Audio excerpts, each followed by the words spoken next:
In this video, we're going to take a look at a green ink by Sailor in their Kobe line, Suwayama Leaf, and I know I'm going to kill it, so I'm going to call it their number 35. Now, as always, there's timestamps down below so you can skip around, but if you've got the time, I'd appreciate you checking out the entire video. Also down in the description is a link to the green ink playlist, so if you want to see more of them, you can find that there. I'm an ink guy, and let's get into the first writing sample done on 90 GSM Clairfontaine. No bleeding, no ghosting. We have no feather, spread, halo sheen. We are seeing some shading come through in the extra fine.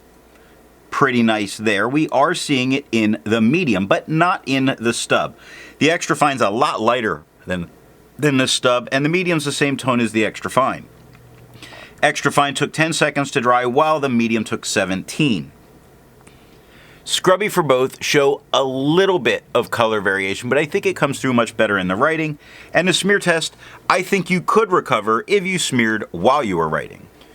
To have a range of experience with this ink, all of the writing samples are done with a Jinhao 159 with a 1.1 stub, a Jinhao X450 with a medium, and a Jinhao X750 with an extra fine.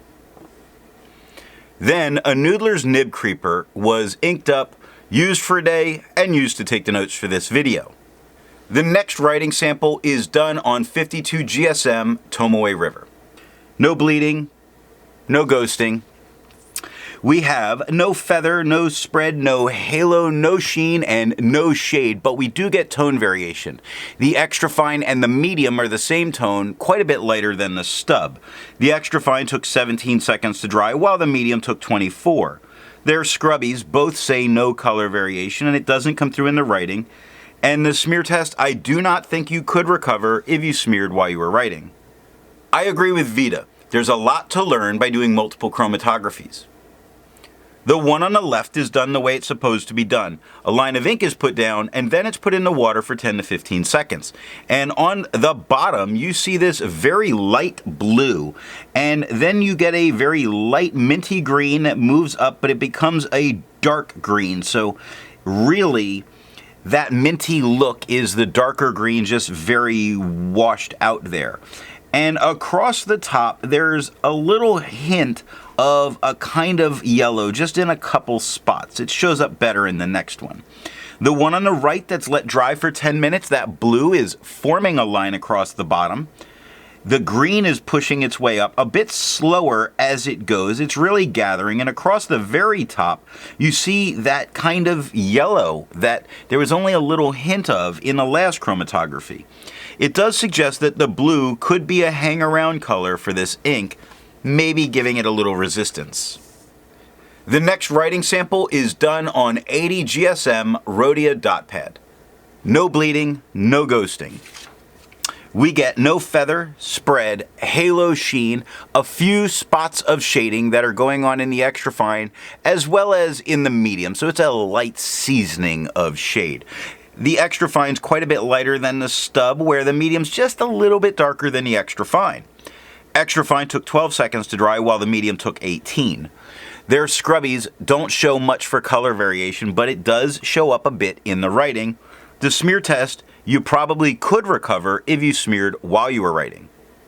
Resistance tests are done to see how this ink can be expected to perform on a page, and more importantly, how hard it may be to clean from your pen. The smear is allowed to dry for 3 days before testing it. Looking at the highlighter, I would not use this in a note-taking situation because that's a lot of blowout and a lot of loss of notes. Now, water is lifting a great deal of ink off of this paper. It's almost going away. The pen flush does less than the water does, and the 1/3 bleach solution is getting rid of most everything, but that blue is still kind of there. Now it only took water to get it out of my pen. The next writing sample is done on Life paper. No bleeding, no ghosting. We have no feather, spread, halo sheen, little spots of shading that show up in the extra fine, nothing in the stub or the medium. The extra fine's a lot lighter than the stub, and the medium's darker than the extra fine, but still lighter than the stub. Extra fine took 10 seconds to dry, while the medium took 17. The scrubby for both show us no color variation, but we do get that light speckling of it in the extra fine. Smear test, you could recover if you smeared while you were writing. For the inks tested, the average viscosity is 2.5, with the realm of normal being from 2.1 to 2.9. Sailor Kobe number 35 has a viscosity of 1.59, so this is a wet ink. If you're interested in how the viscosity test and all that's done, then look down in the description, you'll find that link there. The next writing sample is done on G-Lalo paper. No bleeding, no ghosting.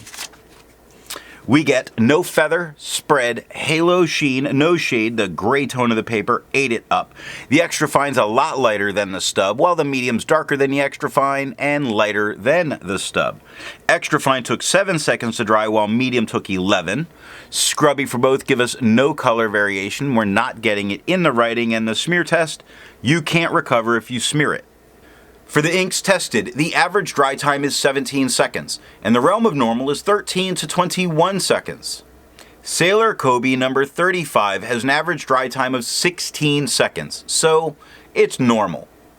The last writing sample is done on Franklin Christoph paper. We get no bleeding, no ghosting. No feather, spread, halo sheen, no shade. The extra fine's quite a bit lighter than the stub. The medium is darker than the extra fine, just a hair lighter than the stub. Extra fine took 6 seconds to dry, while the medium took 9. The scrubby for both give us no color variation. We don't see it in the writing, and the smear test, you could recover if you smeared while you were writing.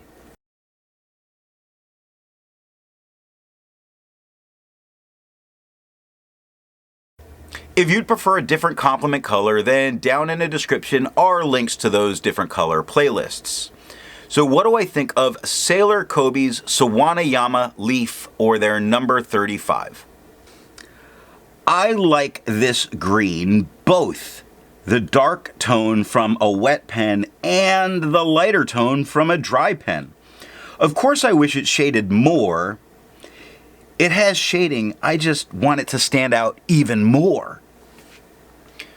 So what nib and pen are going to give the best writing experience with this ink?